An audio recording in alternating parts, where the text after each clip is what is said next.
アフリカのキンバライト基地で運用されていたドムトローペン。砂漠戦闘用にカラーリングし、特化された各部と装備。そんな機体を今回はウェザー。どうもダーティです。今回はドムトローペンサンドブラウンをジオン残党軍が砂漠で運用していた再現を目指して制作ウェザリングしていきます。キット自体は20年以上も前に発売され、ナンバリングも27番と HG シリーズ黎明期のものとなっています。がっしりとしたフォルムと武装の多さがかっこいいですよね。では一緒に作っていきましょう。フェーズ1仮組み。ランナー数は割とある方ですが、パーツ一つ一つが大柄でパーツ数は多くないですね。物合いも無稼働と時代を感じる仕様ですね。ではまずニッパーでランナーを少し残してカット。その後型番ニッパーできれいに二度切りしていきます。で組み立てていくのですが、ダボピンとダボ穴をカットして分解しやすくしておきます。最近のキットより太くて長い気がするのは僕だけでしょうか。であとは説明書通りに組み上げていきます。ボディは5パーツ構成とシンプルながらマッシブなフォルム。そしてあっという間に仮組み完了です。2時間ぐらいでサクッと組めました。武装が多いのですが、そのほとんどをマウントできるのがありがたいですよね。で一番驚いたのが指が可動式なんですよね。人差し指だけなんですが、この時代の HG にこんなギミックを仕掛けていたとは恐るべしバンダイ。フェーズ2合わせ目消し。では今回はタミヤセメント流し込みタイプを使ってランナーパテを作って合わせ目消しをしていきます。成分が有機溶剤 100% のものならできるとのことなので、今回速乾タイプのものを使用しました。で一番よく使うトップコートの空き瓶を利用して作っていきます。ランナーを細かく切って瓶の中に入れていきます。こんな感じですね。そこにタミヤセメント全体が浸るぐらい入れていきます。で1日放置してこんな感じですね。少しドロッとした塊がありますが溶けてはいるようです。ではこれを使って合わせ目を消したいところを接着していきます。まずはふくらはぎから爪楊枝を使ってたっぷりのせていきます。その後パーツを合わせてむぎゅっと圧着していきます。その他のパーツも接着して2日ぐらい乾燥させます。そしてこちら2日後です。しっかりと硬化しています。でははみ出した部分をデザインナイフでカットしていきます。気泡ができている部分があったのですが、これは濃度が濃すぎたためなのか、もっとサラサラに作った方が良かったかもしれませんね。では次はヤスリ掛けしていきます。240番、400番、600番とヤスリ掛けしました。成型色仕上げなのでランナーパテで合わせ目消しを行いましたが、まだ見える感じですけど、後にウェザリングするので大丈夫でしょう。で今回これらのパーツをそれぞれのランナーパテを作って合わせ目を消しました。肩のパーツ、腕のパーツは手首側部分のところだけ、ダストフィルターの根元の部分、武器はマシンガンとラケーテンバズのみ行いました。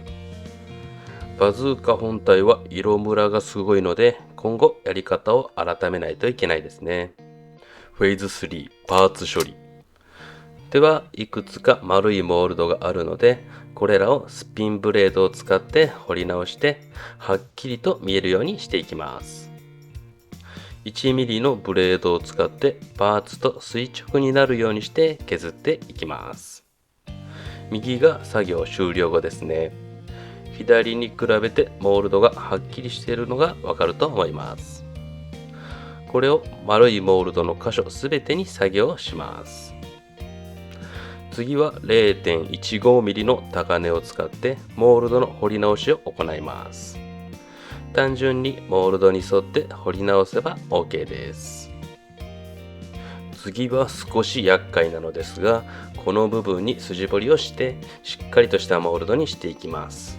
日番さんのクリアラインテープの曲線用を使います。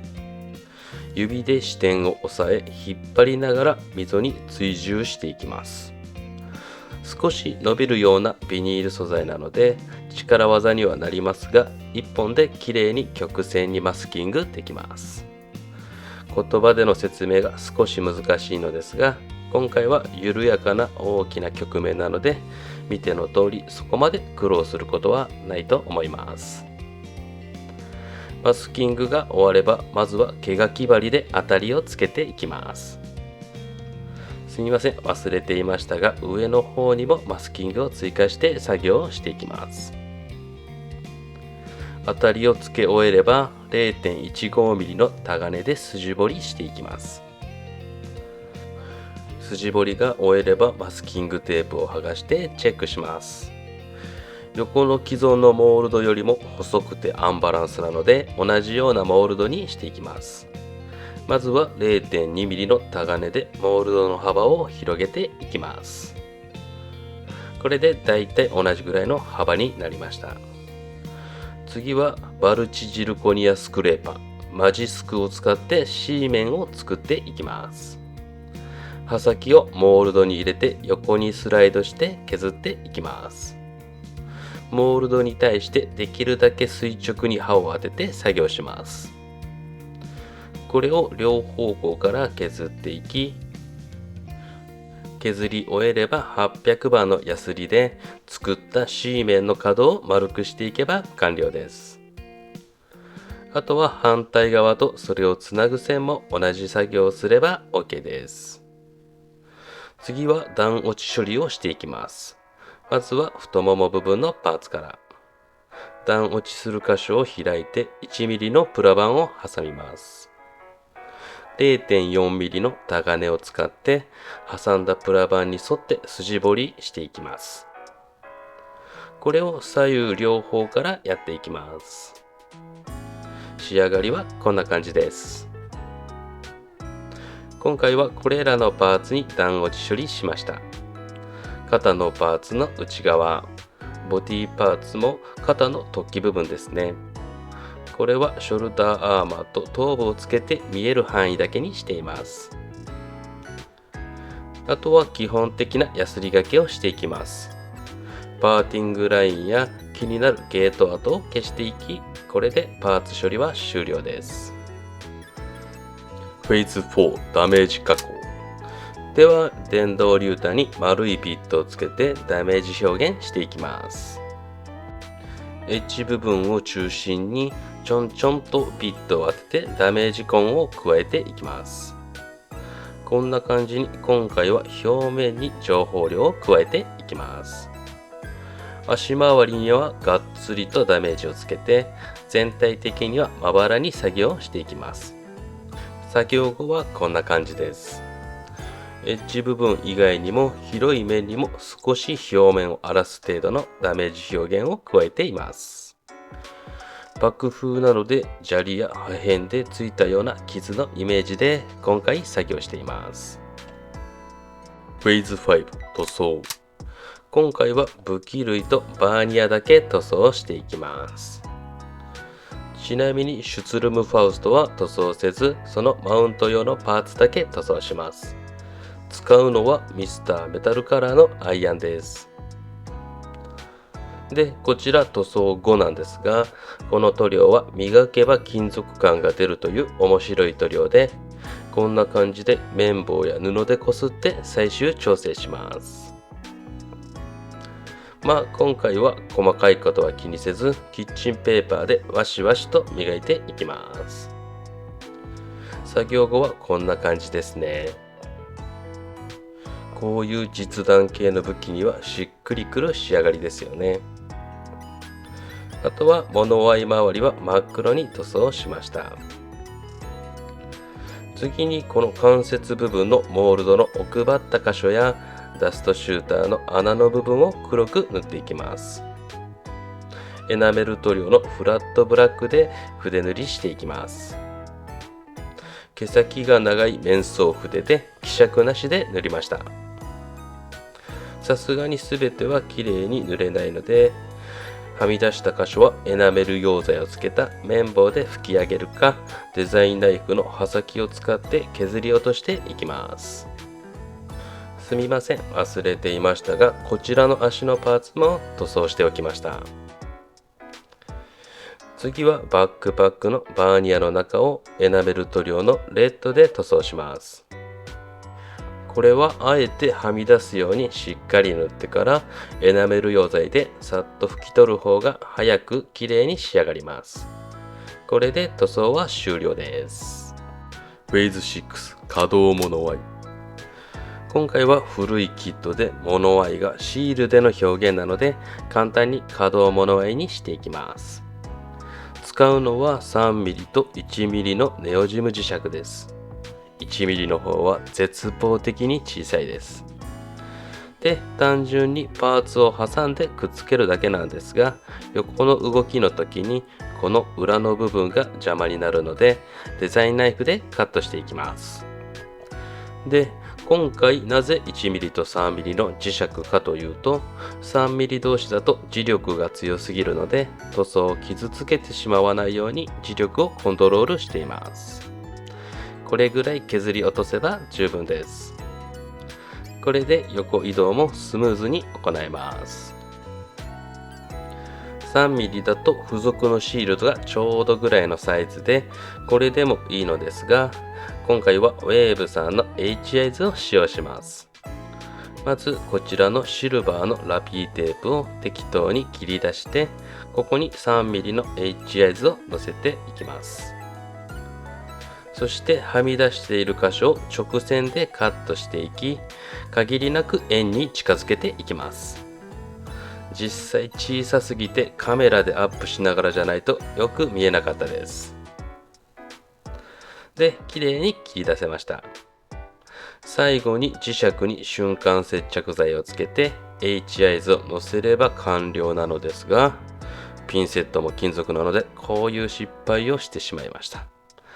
で、なんとか手で接着して完成です。これで簡単に稼働できるモノワイになりました。ハイグレードのシード系のジンとかシグにも使えそうですよね。フェーズ7デカール貼り。今回少しだけですがデカールを貼っていきます。デカールをカットしてマークセッターを使って貼っていきます。ここは好きなように貼っていってもらえればと思います。今回は軍曹の階級マークを右肩につけ、撃墜スコアの星を2つ。両足にはジオンマークとツイマット社の名をデカデカとつけました。実はドムを作るのが人生で初めてで、ツイマットのデカールをこれでようやく使うことができました。ドムはツイマット社製で合ってますよね。間違ってたら恥ずかしいな。で、そして最後にこちら塗装した武器類に半光沢のトップコートを。それ以外は艶消しのトップコートを拭いてデカールや塗装を保護しておきます。これぐらいに分解してトップコートを拭いて、次からはようやくウェザリング作業に入っていきます。フェーズ8二重ウォッシング。ウェザリングカラーのマルチホワイトでウォッシングしていきます。塗料をよく攪拌して希釈なしでパーツに塗りたくっていきます。これぐらいまんべんなく塗ります。これをすべてのパーツにやっていきます。で、こちら塗り終わりですね。このマルチホワイトは装甲の塗装の体色表現が目的です。ではウェザリングカラーの薄め液とキムワイプで拭き上げていきます。ペーパーに薄め液をつけて叩くようにしてランダムに拭き上げていきます。これもすべてのパーツに行っていきます。こちら拭き上げ後です。今回は二重ウォッシングなのでこのまま1日しっかりと乾燥させます。乾燥が終えれば次はシェードブラウンでウォッシングしていきます。2回目のウォッシングは塗料を薄め液で希釈して重力方向に塗っていきます。これもすべてのパーツに行っていきます。こちら塗り終わりです。1回目のウォッシングでしっかりと乾燥させていないと2回目で塗料が混じってしまいますので注意してくださいね。そして拭き上げですが、2回目は何もつけずに乾いた綿棒で拭き上げていきます。綿棒は上から下の重力方向を意識して動かしていきましょう。これもすべてのパーツに作業していきます。拭き上げが終われば、再び拭き類は半光沢。それ以外は艶消しでトップコートしてウォッシングの状態をセーブしておきます。フェイズ9ドライブラシ。エナメル塗料のチタンシルバーを使ってドライブラシしていきます。よく瓶を振ってから筆で直接塗料をつけて、ペーパーでほとんど塗料がつかないぐらいに拭き上げてからパーツのエッジ部分にシルバーをのせていきます。筆を上下に動かしてパーツ全体にランダムにささっとドライブラシしていきます。これを全パーツに行っていきます。フェイズ10リアルタッチマーカー。リアルタッチマーカーのグレー3とブラウン1を使って作業をしていきます。まずは墨入れから。濃いブラウンのパーツにはグレー3でラインを引いて綿棒で拭き上げていきます。それ以外のパーツはブラウン1で同じように墨入れしていきます。で、こういう大きいパーツはメラミンスポンジの方が拭き上げが簡単で早いです。拭き類にもしっかり墨入れしておきます。次はぼかしペンを使ってさびだれを表現していきます。まずブラウンで点を打つようにインクをつけて、ぼかしペンで点の周辺をぼかしてペン先についたインクでさびだれを描いていきます。気に入らなければメラミンスポンジで消して納得いくまで描き直しができます。左が墨入れとさびだれ表現後です。ドムの足は大きくシンプルな造形なので、こういうワンポイントがあると表情豊かになっていいですよね。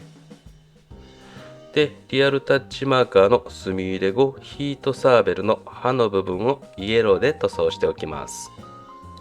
塗装が終われば再び半光沢と艶消しに分けてトップコートを拭いて状態をキープしておきます。フェイズ11ウォッシング。ウェザリングカラーのサンディウォッシュで再びウォッシングしていきます。希釈なしで全てのパーツに塗料を塗っていきます。この作業ではがっつり砂漠仕様になるので、嫌な方はこのサンドワークの作業を飛ばしていただいても大丈夫です。では塗り終えればウェザリングカラーの薄め液をつけた綿棒で重力方向を意識して拭き上げていきます。分解しているパーツはここで組み合わせながら拭き上げ作業をすると全体のバランスが取りやすいです。見るからに砂をかぶったかのような表面になるので、砂漠仕様にはもってこいの塗料ですよね。で、こちら足のパーツなんですが、今回は薄め液をつけずに綿棒で軽く調整するだけにして砂っぽさをそのまま残しておきました。このようにマイナスモールドやダメージ加工部分に溜まった塗料がより砂漠っぽさを演出してくれます。フェーズ12ディテールアップ。 H アイズを使って簡単にディテールアップをしていきます。ラケー天バズのスコープ部分と胴体の左胸下にあるセンサーにそれぞれ H アイズをつけていきます。まずはバズーカの方から。レッドの 3mm がちょうど良さそうなんですが、若干サイズが大きくて入らないので泣きながらヤスリがけをしてなんとか押し込むことができました。押し込むときは綿棒でやると傷がつかないです。こんな感じの仕上がりです。次は胴体のセンサー部分にはピンクの 1.5mm がちょうど良さそうなので、これを瞬間接着剤で貼り付ければ完了です。モノアイの時にはラピーテープを使いましたが、どちらも薄汚れた全体に合うようにラピーテープを使わずに貼り付けました。最後にラケーテンバズのディテールアップです。お茶パックを使って防塵用の麻布を製作していきます。まずは閉じられている両端をハサミで切り落としていきます。これで1枚の大きな布になりました。これを紐状にしていきたいので、長い方に折りたたんでハサミでカットしていきます。適当な幅でいいので何本かに切り分けていきます。これを汚れてもいいところにマスキングテープで貼り付けて、リアルタッチマーカーのブラウン1で塗っていきます。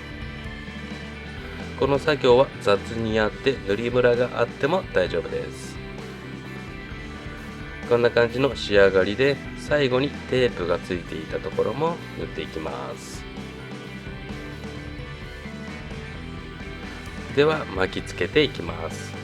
まず支点になるところに瞬間接着剤をつけて固定します。目立ちにくい下になる部分で接着しています。ではあとはこれをぐるぐる巻きにしていきます。紐自体が綺麗な直線ではないので、ぐるぐる巻くだけでランダムになってくれます。終点も見えにくい下になる部分に瞬間接着剤で固定します。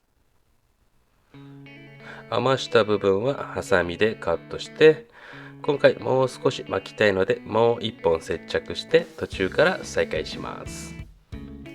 この方針部分からシールド箇所まで巻きました。シールドの横のギリギリまで巻きつけて、最後も接着剤で留めています。こんな感じの仕上がりです。一度シールドのパーツを取って、ウェザリングマスターの A セットのライトサンドと C セットの赤サビを使って汚していきます。まずは赤サビを使ってランダムにポンポンと布に塗っていきます。それが終わればライトサンドを使っていくのですが、スポンジで巻いた布をめくり上げるようにして塗っていきます。方向は巻き始めから終わりに向かってめくり上げています。何度もウェザリングマスターをこすりつけていくと少し毛羽立ちができて、よりリアルになっていきます。こんな感じの仕上がりです。さらに後ろ側にも巻いて、これで完成です。僕の勝手な砂漠残党兵のイメージで、今回の制作ではこれだけがやりたかったと言っても過言ではないです。ファイナルフェーズ完成。今回は工程数が多くなってしまいましたが、ようやく完成です。ではどうぞ。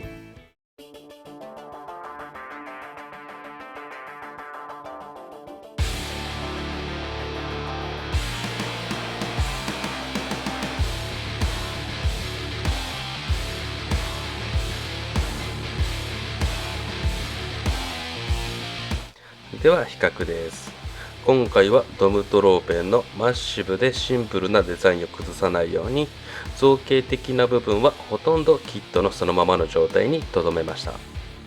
砂漠での運用をイメージして、強烈な紫外線による塗装の退色、人員や物資不足による整備の粗さなど、表面上での細やかな表情をウェザリングでつけることを目指しました。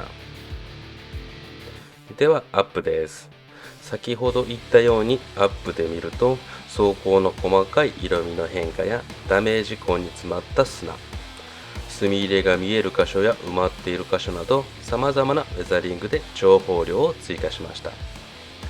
今回はドムの製作に始まり、ランナーパテでの合わせ目消しや合計3回のウォッシング、お茶パックでの工作など、初挑戦尽くしで探り探りでしたが、納得のいく作品になりました。その分工程数が多くなってしまいましたが、20年以上前のキットでも全然今のものと見劣りしない仕上がりになったと思います。また、いつになるかわからないですが、このドムトローペンは砂漠のジオラマを作るために制作しましたので、その時にさらなる進化が発揮できると思います。いかがだったでしょうか。今回はドムトローペンをジオン残党軍の砂漠仕様ということで制作しました。要するにスターダストメモリーのキャリフォルニアベース仕様ですね。ここのところ最新キットばかり作っていたので、たまには古いキットを作りたくなって今回手に取りました。これからも自由気ままに制作していきますが、お付き合いしていただければと思います。で、この動画が良かったと思ったら高評価、チャンネル登録をよろしくお願いいたします。何か一つでもためになれば幸いです。最後までご視聴ありがとうございました。ではまた。